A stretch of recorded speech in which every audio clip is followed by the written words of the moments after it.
Oh my goodness, everybody. Hello. I am so excited. Me and Kimberly here. We just want to take a moment to say welcome to everybody. This is the first in our series of empowerment and support for the launch celebration of the On Air Advocate community. And I am so excited to have you guys all here. Oh my gosh, the last 24 hours, just thankful, grateful, and blessed for everyone's interaction, sharing their stories, getting to know each other. Please make sure that you keep inviting your friends into this family because it's such a great thing. Because like I always say, alone we can do so little, but together we can do so much. So let's keep that ball rolling. So with that said, I have my firecracker, my firecracker friend who not many can say that they have a friend that has 12 children. I have 4 and a grandson, but I don't have 12 kids. I don't have that. And you have grandchildren too. Mm-hmm. That should be on here. How many of those? 5. Oh, we need to have to sneeze. It's real life here on the On Air Advocate community page. Have you ever sneezed on one of your podcasts? I have never in all my time. It's only right now because it's this time. Sorry, you guys. And obviously, everybody knows our mission over here at the On Air Advocate is to provide education, support, and empowerment for everyone with different abilities, mental and medical illnesses, and their caregivers. So blessed, honored, and thankful to have all of you guys here today. So Kimberly Krueger. She is an author. She is a publisher. She is the founder of View. She is a marathon runner. She is the mother of 12. She is the grandmother of 5. And she is a biker chick. What an odd combination of things to be, right? If I heard that, I'd be like, how? Never mind. But thank you for the intro, Tammy. I know my life is kind of a cornucopia of things. And, it's funny because for many years I was the mom of many. That was pretty much all I did. Because when you have that many kids, it's all consuming. And it was a call and it was, my thing. But I had no idea how mothering all those children would prepare me for all the other things God had for me to do in my life. So I owe a huge debt of gratitude to God and to my children for seeing me through that stage of my development. I often say to my kids, sorry that you were my personal development program. But now you can make your own course on it. And it could have 12 chapters, actually now 17 chapters, one for each grandchild. Awesome. So Kimberly, the reason that I wanted you to kick off this week is that, when me and you talk so much, you have, aside from big faith, you really dig deep into all of the things that you've been through. We talk about people that are caregivers on a regular basis. There's a lot of that digging deep that happens within that. And so when we started talking about this week of celebration and you talking about kind of the development of your new roadmap to freedom, and all of that's coming together, I thought there's so much synergy, in that even as caregivers, we're digging deep all the time. You as an individual with your trials and tribulations, being the mother of 12, being the grandmother of 5, have gone through. And you just have so much encouragement, inspiration, and empowerment to lend to so many. So I'm just so happy that you're here. And I would love for you to start to share this roadmap. Okay, well, I first want to thank you for including me in this week. I do feel honored because I know this week is about encouraging, like you said, and inspiring people and meeting them in their stories because everybody has a story. And I understand why you said that because I am really real and vulnerable about my story. And maybe some of the details of my story are different from some of your followers and your tribe, but everybody's been through pain. Everybody knows what hardship is.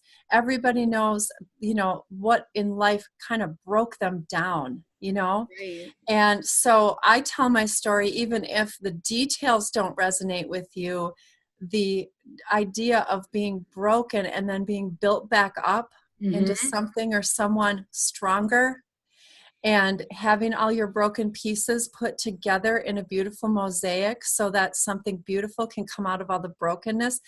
People can relate to that, or at least they want that, they want that, they need that. And so I call myself a hope dealer.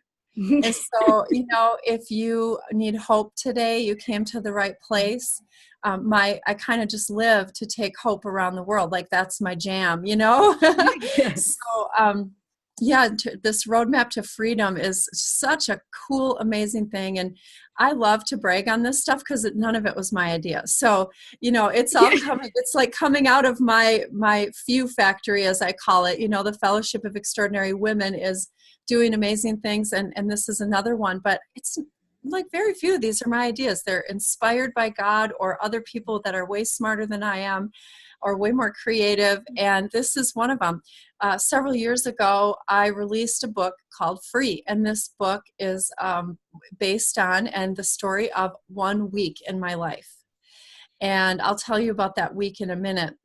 But it was time to re-release Free. There were reasons to make some updates to this story. And so the book Free, my book Free, has a new look. It's gotten a makeover. It has a new cover art. Facelift. Yeah, it got a facelift because you know what? We're middle-aged now, and that's what we do. So, but it's time to re-release. And Tammy, I'll tell you why I know it's time. Because women are coming to me and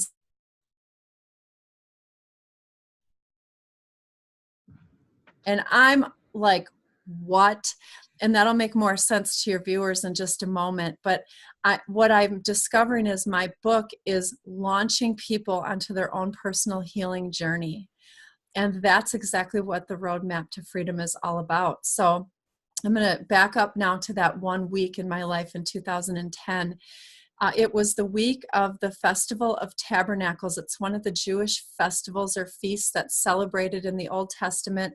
I love Old Testament history. I love just Jewish history, all of it. I'm fascinated by it. And a woman came up to me at church one day and she said, did you know tonight's the first night of the Festival of Tabernacles, or also called the Feast of Sukkot? And I was like, no. And she hands me this stack of papers. She's like, it's really cool. You should read about it.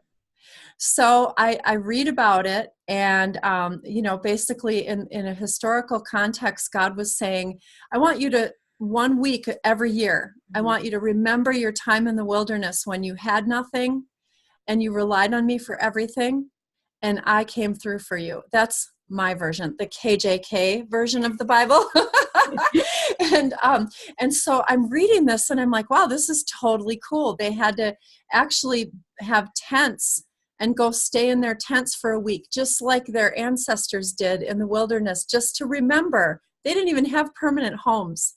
They were wandering. They were wanderers, and they were trusting in God. And they had this cloud of fire at night to keep them warm because the desert's cold at night. And they had a pillar, a cloud over them during the day that would keep them cooled from the sun.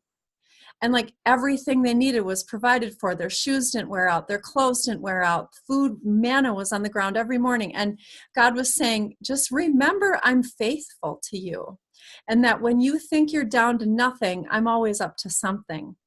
And and they thought they were just on a journey to nowhere, and he had a plan the whole time. Does this resonate with any of you? Like, you are like, I have been in circles for 40 years. Well, so were they. And their 40 years were up, and they got to cross over into a beautiful place full of provision. And they went from a desert to a place rich and full of vegetation and so forth. So I'm reading all this and I'm like, this is so cool. I love this stuff. And then God just kind of like knocks on the door of my heart and he's like, I want you to celebrate this feast. I'm like, okay. And he's like, I want you to remember what I've done for you in your wilderness. Now, coincidentally, but not, actually, the word coincidence isn't even in the Hebrew language. Did you know that? They don't have a word for coincidence because they don't believe in it. Really? They believe that everything is ordained by God. And so God tells me this just months before my 40th birthday. And so he's like, I want you to remember your 40 years in the wilderness with me. And so I was like, what, like, are you telling me, God, to go back to like physical places? And he's like, that's just what I'm telling you. And so I sat down at my kitchen table the next morning. I got out a little notepad that I made my grocery store list on. And I'm telling you, Tammy, within 2 minutes, I had 8 places from my past that would be considered dry places. I called them graves. They were places where something in me or someone in my life died. And they were places that God wanted to take me back to show me that he was there with me. He was faithful. There was a pillar of fire at night. There was manna on the ground. And he wanted to show me that none of that was for nothing. And so I made this list of 8 graves in my past. And the next day I began to go and physically visit them. They were all places that from all the way back to my childhood to present day. And as I did that, I knew, I just had this sense 3 times in the week prior to this. I call it an interruption in my life. God interrupted my life and said, I want to take you on a crazy journey. And I said yes. But 3 times before this crazy journey was offered to me, God had given me the verse that I will turn your mourning into dancing. And that's why I called them my graves, because they were places where I mourned or grieved or like lost things and felt pain. And God was saying, I'm going to take you back to these places of tears and give you a reason to dance. And so I go to each one of these places just not knowing. I just didn't know what he had for me, but I was open. I had my journal, my Bible, and Kleenex because I knew I'd need the Kleenex. And I began to just by faith go on my own personal roadmap to freedom. And I won't go into all the details of every grave, but just to give you an idea, some of the names of the graves, and God named them. I wrote down these places, and then he said, put them in chronological order from the time you were born till today. So then I did that. And then I heard in my head, the place where you were abandoned, the place where you were abused, the place where you were betrayed, the place where you grieved, the place where you were orphaned, the place where you failed, the place where you were persecuted, and the place where you sacrificed. You gave me chills. Like you just saying that. I have chills because they're real places, and that's really what happened. And some people are like, why would God want you to go there? Right. Why? This just seems kind of cruel. Like, let's go dive into all the graves and loss and pain. But even today, if you talk to a PTSD counselor, you know what they're going to tell you? To overcome PTSD, you've got to totally revisit the incident in every detail, right down to what you smelled, what colors you saw, what noises you heard in the background. That's how you get free from the things that crushed you. Well, I didn't know that then. It was like God was my counselor. He's like, let's go get free, girl. Let's go back and hear the sounds and see the sights and feel as my daughter says, have all the feels. And I did. I mean, I pulled up to some of these places like, I don't want to be here. Some of the places I pulled up to, I was like, God, I'm over this. And he's like, maybe not. Right.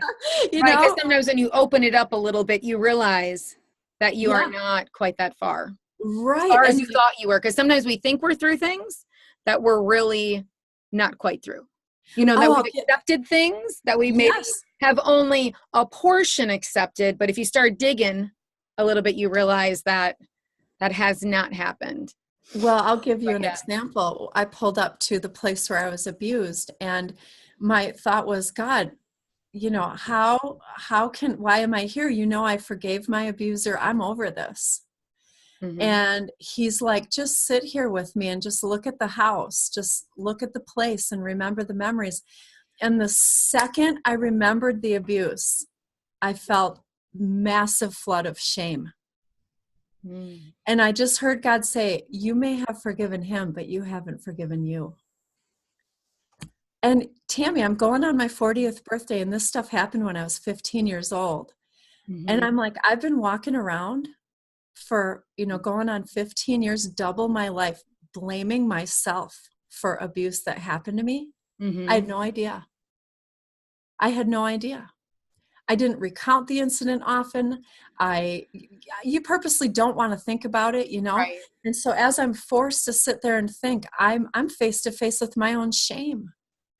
And he's like, what is that? And I'm like, well, I was so stupid. He's like, Mm-hmm. what? I said, well, I put myself in this position, and this person who abused me said he loved me. And I accepted that as love. That's embarrassing. Right. You know, and God's like, you were 15. And I'm like, but still, I should have known better. And it's those should haves. And I'm sitting here Mm-hmm. beating myself up, and I'm arguing with God because he goes, I forgave you. You know, you're clean in my eyes. You didn't do anything wrong in my eyes. And I'm like, I'm going, what about this? What about that? I'm prosecuting my own case before the one who wants to release me, or already has, like he released me. I just wouldn't. And so I've got like, okay, God, I have one more, yeah, but, you know, and I'm arguing. And then his last response to me after my one more, yeah, but here's one more reason why it was my fault. He just says to me this, Tammy, he goes, that's why they call it grace. And I felt God's grace and mercy and forgiveness and cleansing from my own shame for the first time in 40 years. Oh my gosh. It That was needed just, a whole Kleenex box, didn't it? it did. I was like, wow, no wonder, So like, powerful. women walk around with this stuff buried so deep. Mm-hmm. And then they wonder why they eat the extra 10 cookies, why they don't get up and go for a walk when they know it's good for them, why they keep that bad habit, keep that jerk in their life. And it's because deep, deep down inside, they're mad at themselves. And I often ask women, hey, think of the last person you got really mad at. Okay. Let it come to your mind. Who is it? Okay. How compelled were you to be real nice and caring and gentle toward that person? And they're like, not at all. I wanted to throat punch him. Okay, well, guess what? If you walk around mad at you, you're never going to be kind to you. You're not going to be gentle to you. You're not going to care for you. You're going to be secretly hurting you. You're going to be silently punishing you. And that's exactly what I was doing for the bulk of my life. And how was it as you continued? I don't know at what stage was that in your stops, but that was the third stop. So that was at the beginning of that. And did you find that as you visited each stop that it became a little bit easier? Or was it that same emotional upheaval process for each and every stop? Yep. And did you find that at that last stop that you had finally given yourself that grace and released? Yeah, that's a great question.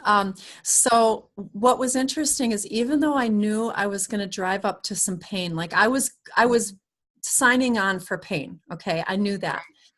I still drove up to each place expectant of something good. I really actually came to each location with more curiosity than fear, with more anticipation than dread, because this thing was so out of nowhere. I knew I didn't make it up. It wasn't my imagination. God literally knocked on the door of my life and said, come away with me for a week. I have an adventure for you. And in the end, you're going to be free. Well, that's exciting, you know? So even though I knew each place would be difficult for its own reason, I was excited. And, you know, there were times where I'd sit there and feel the pain and remember the things and go, okay, God, I'm knee deep in it now. Where's the good? You know, like, you brought me here for good, and right now none of this is good. And so, but he never failed. I would not drive away without that gem, that jewel, that thing. And sometimes it was a perspective change. Sometimes it was like I needed to forgive me. Sometimes it was gratitude. I realized this grave led to so much new life. And so sometimes the thing he wanted me to see was just every good thing that came out of this grave. And so I just sat in my car rejoicing and thanking him. And it wasn't even necessarily a painful thing. It was just like a, oh, it was an Right. aha moment. So it was, it was just an amazing, incredible journey. But to your question about the last grave was really unique because the last grave was the place where I sacrificed, and the grave was actually something beautiful. It was something good, and it was something I chose to give up for God. And so that grave had beautiful memories and love, and it was a relationship. It was, just I fell madly in love with someone, and he loved me like no one had ever loved me. And God said, you know what? You need to let that go to fulfill your destiny. And he's like, I'm not going to make you do it, but you have a choice. And I was like, well, I'm not going to give up my destiny. I didn't come this far to to just kind of do halfway what I was put on this earth to do. Right. And so a very, very hard decision, one of the hardest decisions of my life, was to walk away from this relationship and choose God over man. But you know what? I had always chose men in my life. It was one of my wounds. A lot of my graves were linked to men. I'll just say that. Can I get an amen, ladies? You have a wonderful husband right now. I do. But Tammy, I gave him up. He was the relationship I gave up. And he was the person I said, God, he's everything I ever dreamed of. And God said, will you give him up for me? And I didn't know it was a test. I didn't know that I was like Abraham on the mountain with the knife over Isaac, and that God was going to swoop in and say, don't kill him. I've got this, But I made the decision, and we were apart for a chunk of time, and I didn't think he'd ever be in my life again. And now I'm married to him, and that's the epilogue in the book. Chapter 8 is the place where I sacrifice, but I tell my husband, Scott, I'm like, chapter 8's you. It's your chapter. Are you ever going to read it? And he goes, well, I already know your version of the story. See, we have this show. People go, how did you meet? And he'll go, well, do you want Kim's version or do you want the truth? Now, my version is the truth, but he puts the spin on it and makes it sound like I totally hit on him. It's not true. He's such a player. Now, because I know yesterday when the community launched that you had welcomed yourself, introduced yourself as a new member into the community, and had put up some different photos. That accident that you had that was absolutely positively life-changing for you. And I know if anyone has watched the broadcast with us before, your son also had a very life-changing accident that almost took his life as well. Fall. With the book Free, and in going through that, because you went through obviously all those graves in that process before your accident. Do you feel that journeying through those things and healing those things and giving yourself grace led you to a much more open space, dealing with all of the trials and tribulations and the struggles that came forward, and especially having big faith that you were going to get through after your accident? Yes. So after my own personal roadmap to freedom week with God, and I'll just wrap this up and go into the fast forward. I put my journal away and went, wow, that was flipping cool, and then for the next couple of months, I was like, I can't believe that happened. And I told a few people, and they were just like, wow, I just got people just went, wow. And so I was like, yeah, it was a wow. And 2 months later, I was making my bed and I was thinking about it again, just going, wow, that was so cool, God. And he goes, that's your book. Each grave is a chapter. I had known for 10 years I was going to write a book about my life. And so what a cool book. And that's why I can brag on it, because it wasn't my idea. God designed the week, and then he told me to make it a book. And I was like, everyone's asking right now in here, like, how do you hear it? How do you hear it? But I know, like the last time that we talked, you need to sit in silence to hear what he's saying. What I tell people is God's voice is like a nudge, and it's a nudge you can't ignore. And so if you start to pay attention to the nudge, you'll find out it's God. But at first you Mm-hmm. think it's you, then you think it might, sometimes like Joyce Meyer goes, is that me, God, or the devil? You know, like you're constantly going, is that the good angel, the bad angel, or just my stupidity? You know, it's through practice. You feel the nudge and you listen and you get to know it. And so now I know when God, because he will literally interrupt my thoughts with a subject that wasn't even on my radar. And I'm like, okay, that didn't come from me. But anyway, so, fast forward, I wrote the book in 2011, so that it happened in 10. I wrote my first manuscript in 11, published in, I believe it was 14. And now I'm re-releasing in 18. And between that time, a lot has happened. As you mentioned, my accident, my son's accident. And what my journey with God has done for me is it has proven to me, like proven. It's not a theory, it's not a hope, and it's not even a thing I believe. It's I know. You know it. I know that every single grave that you can experience in life, every place of loss, pain, or brokenness is a place of new life. Period. When you take God there with you, right, it's a place of new life. And so anytime something bad, like something really bad happened to me last year, and before I could even think about it, I said to my friend, oh, well, so I get a miracle every 5 minutes. I guess that's my new life. And she goes, did you just hear yourself? And I'm like, well, yeah. And she goes, Kate, did you hear yourself? This is what you expect from God because of what you've been through. If something horrible happens, you just position yourself for a miracle every 5 minutes. And I'm like, well, that's what he does. That's what God does for his children. Like, that's my reality. And it's not because I'm special. It's because he's special. Right. You know, so when my accident happened, I knew God was going to make good things come of it. I knew that we have a real enemy and he wants to kill, steal, and destroy, but we have a real God who wants to make things glorious. And so I could sit in the puddle and wallow and go, oh, he broke me. The devil broke me. You know, I'm in a wheelchair. Literally, he broke you. He broke me. I'm in a wheelchair. I can't walk. I was running. I'm a runner and now I can't even walk. And I could wallow in that, or I could say, ooh, this is a stage set for something glorious. And that's what I chose to believe. And the other part of my free journey that really impacted my accident was I knew absolutely, Tammy, I had to go back to the scene of my accident. It's what I do now. I don't shy away from the places of pain. I run back to them. You open them up. And so 1 year later, after I was fully recovered, I had run a half marathon. I told my husband and my physician in the hospital, I will run that race next year. And then I told my husband privately, I'm going to give my race medal to my surgeon and we're going to go back and give it to him after I run the race, because the surgeon said, it'll take you a year to recover. And 11 months later, I ran 13.1 miles.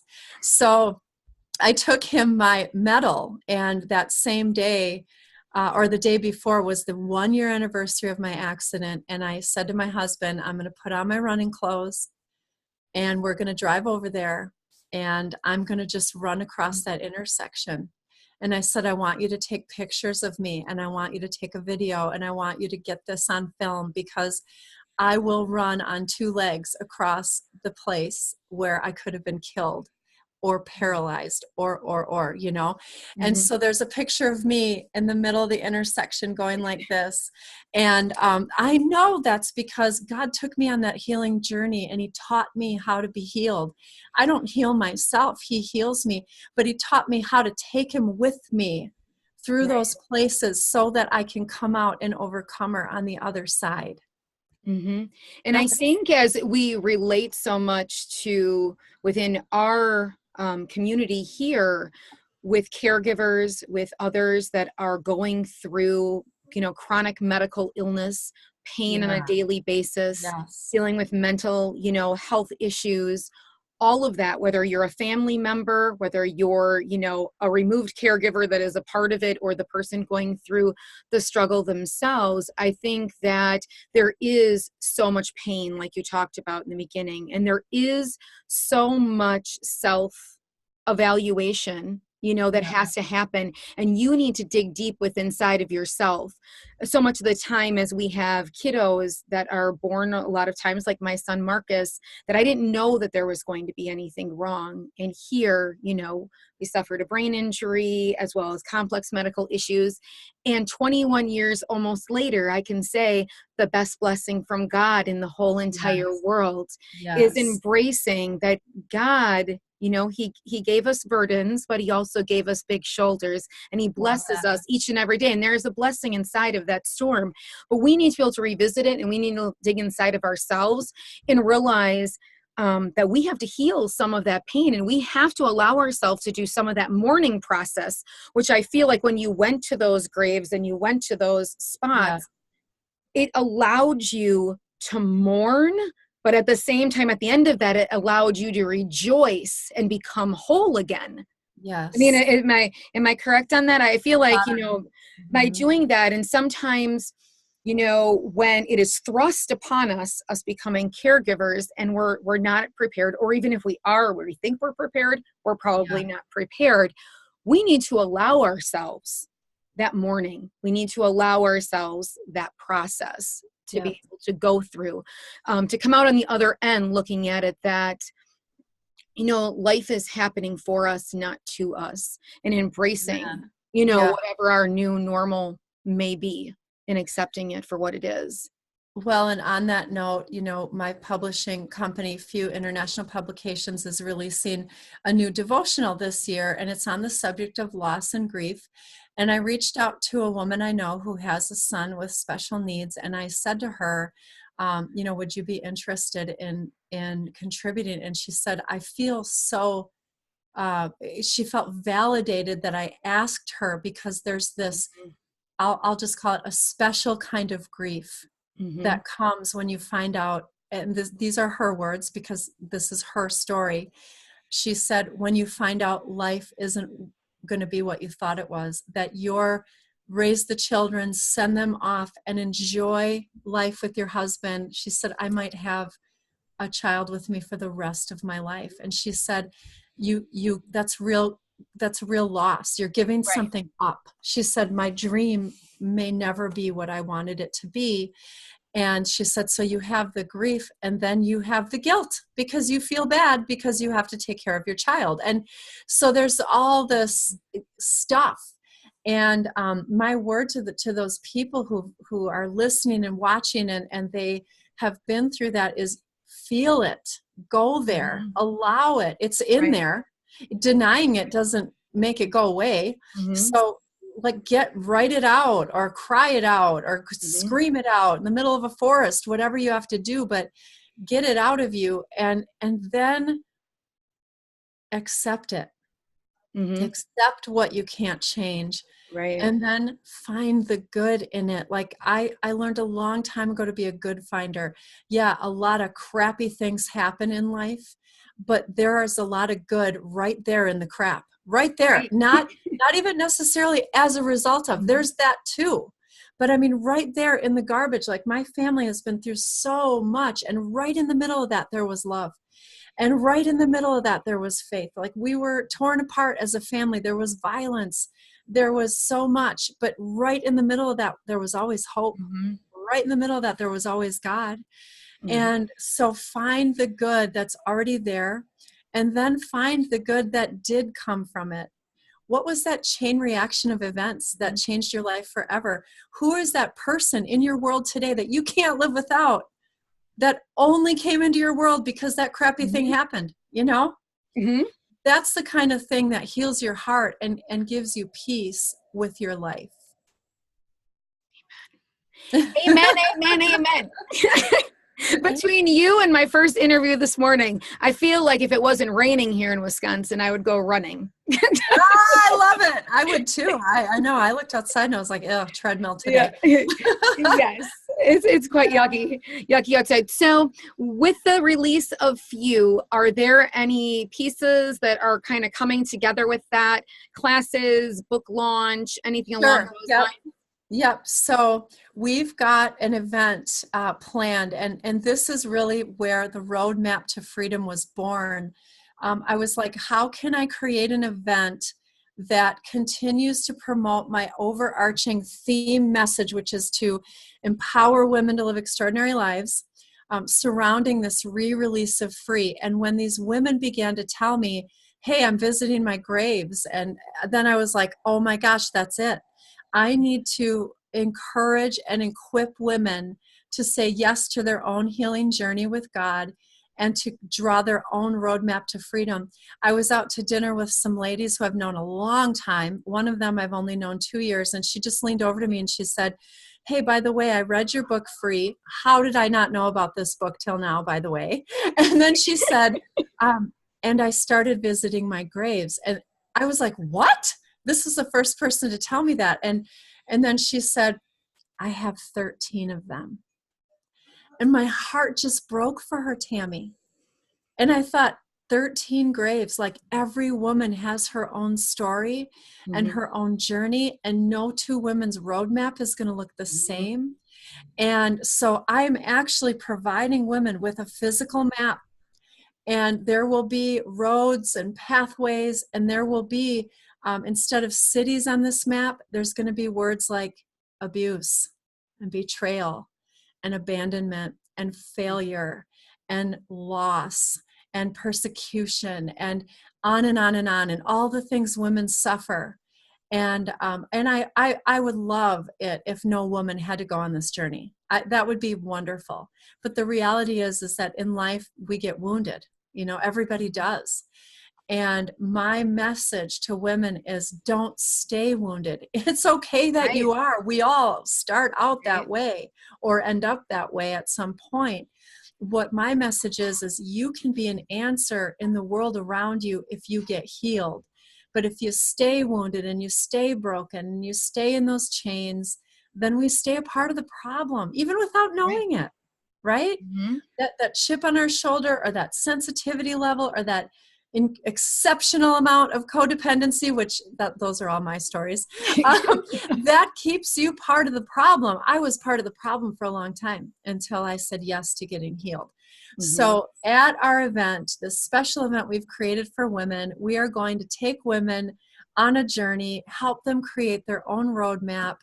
You know, part of it is I want to give them hope that this can be a life-changing experience for you if you say yes. You can be the woman you want to be. The other part of it is the practical. How do you do this? Right. You know, do you set aside a week of your life? Well, you know, if you have 13 graves, you might need more than a week.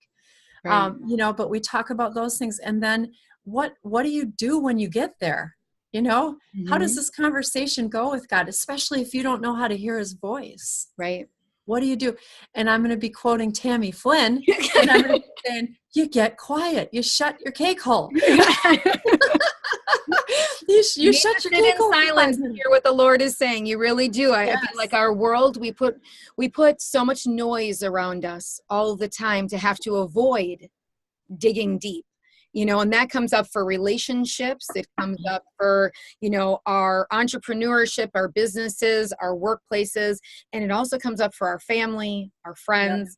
You know, a lot of silence and digging deep to be really able to hear what he is saying. And he'll tell you.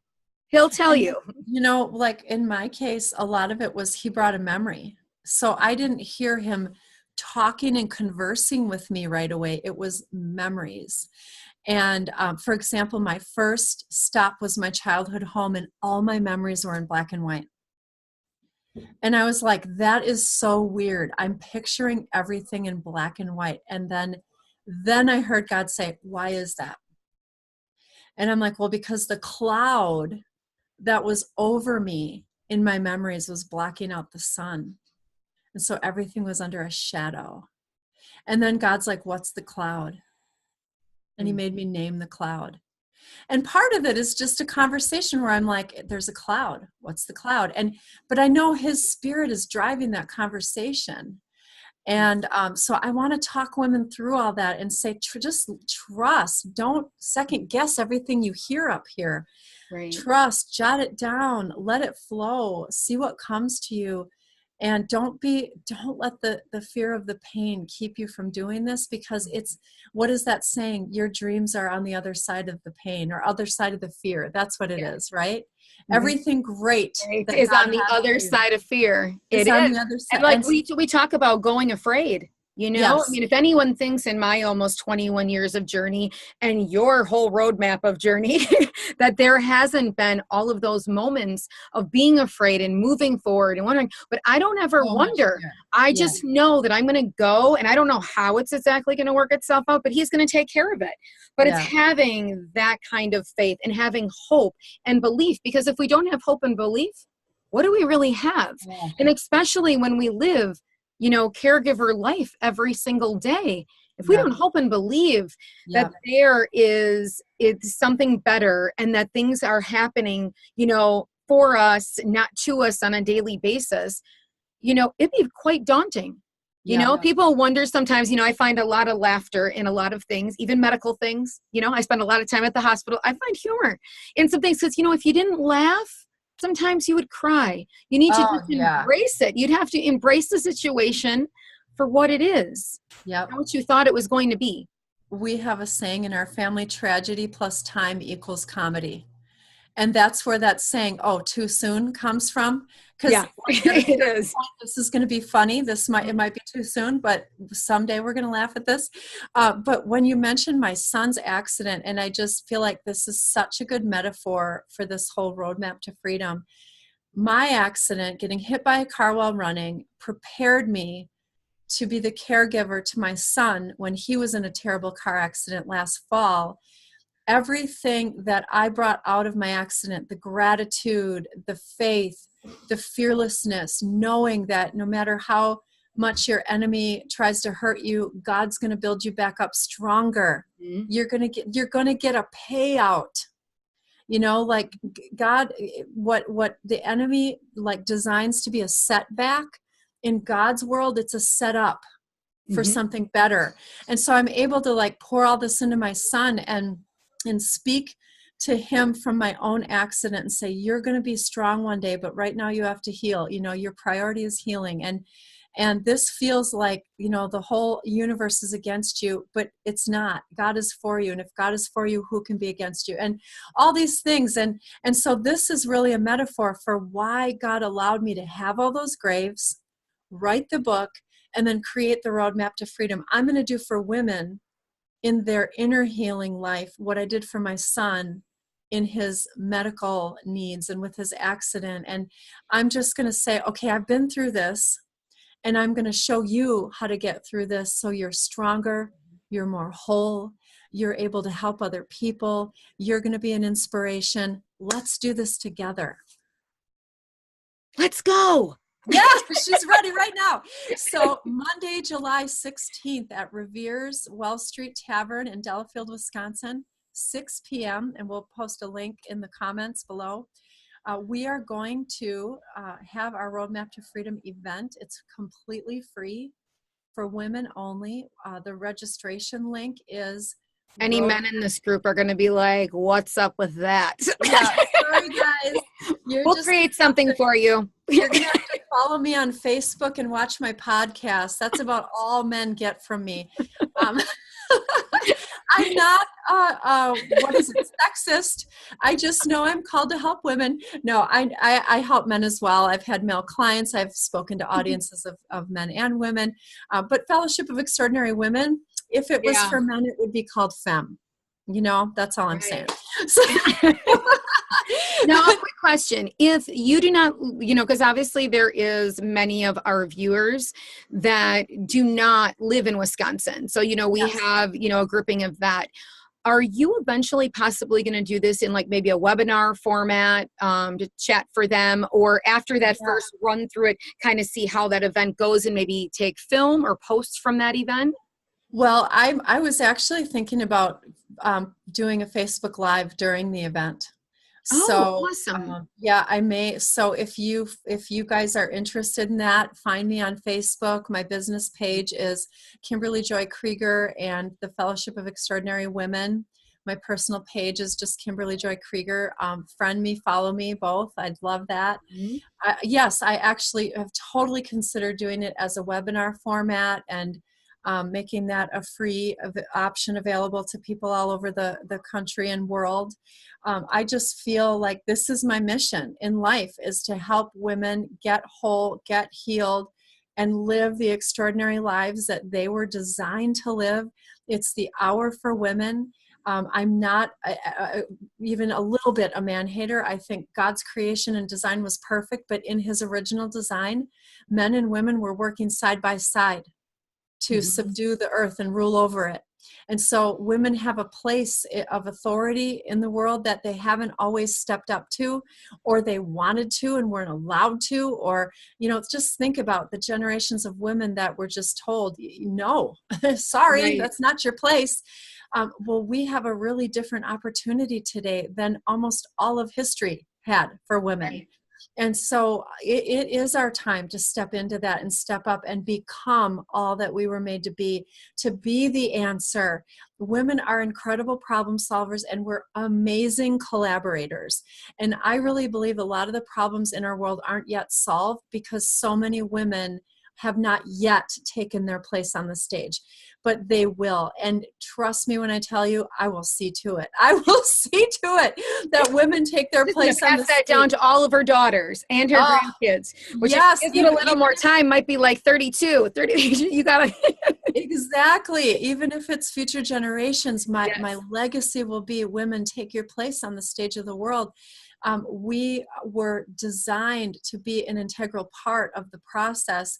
And I fully believe that if you go all the way back to the book of Genesis, you'll see that men and women both share the character and nature of God. It says, in the likeness of God, he created them male and female. That means together we represent God. And so if there's only a woman, something's missing. If there's only a man, something's missing. And so we need to fill in those gaps, and we need to, be the complete picture of the heart and character and mind of God in the world today, so that we can get some answers for the many, many problems that we face in our world and in our culture, in our society, and all of the cultures across the globe. So yeah, I'm on a mission. She's a mama on a mission. She's a mama, grandmama, biker chick on a mission. Yeah, and the biker chick part of me is the part that you should probably be scared of. No, I'm kidding. Actually, I'm a pretty reserved biker chick. It's the mama part of me that you should be scared of. The mama bear. I've had a brood of children my entire adult life. I was a young mom, so I've been a mom for 30 years. My son turns 30 on July 2nd. And that's 3 decades of motherhood for this girl. And I'll tell you what, when God gives me a mission, I feel like exactly how I felt when I was like, okay, kids, this house needs to get cleaned and we have to leave in 1 hour. And it was like, you do this, you do this, you do, and and we were out the door.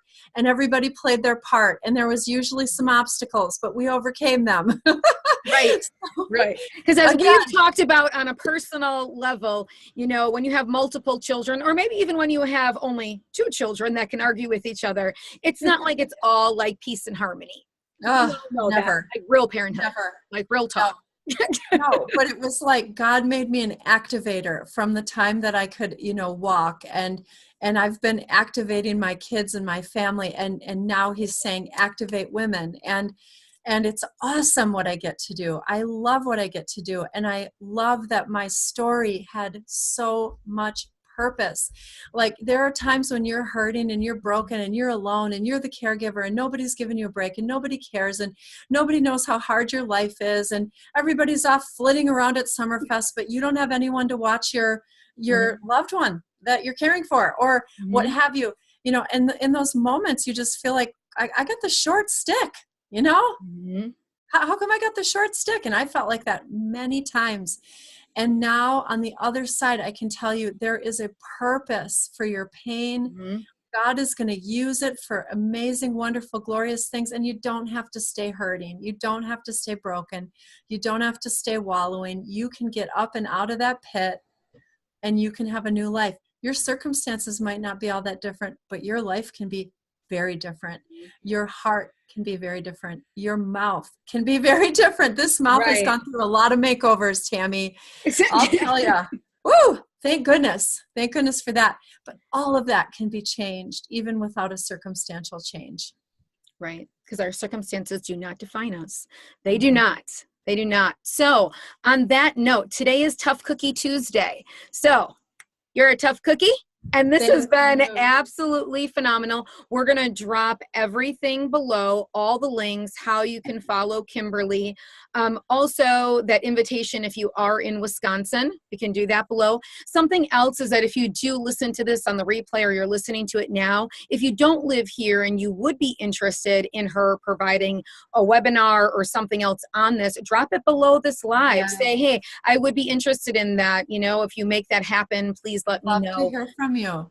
Yes. So on that, it's been an hour now. I don't know that we can talk for less than an hour. I'm not really sure. It hasn't happened as of yet. It's impossible. It is.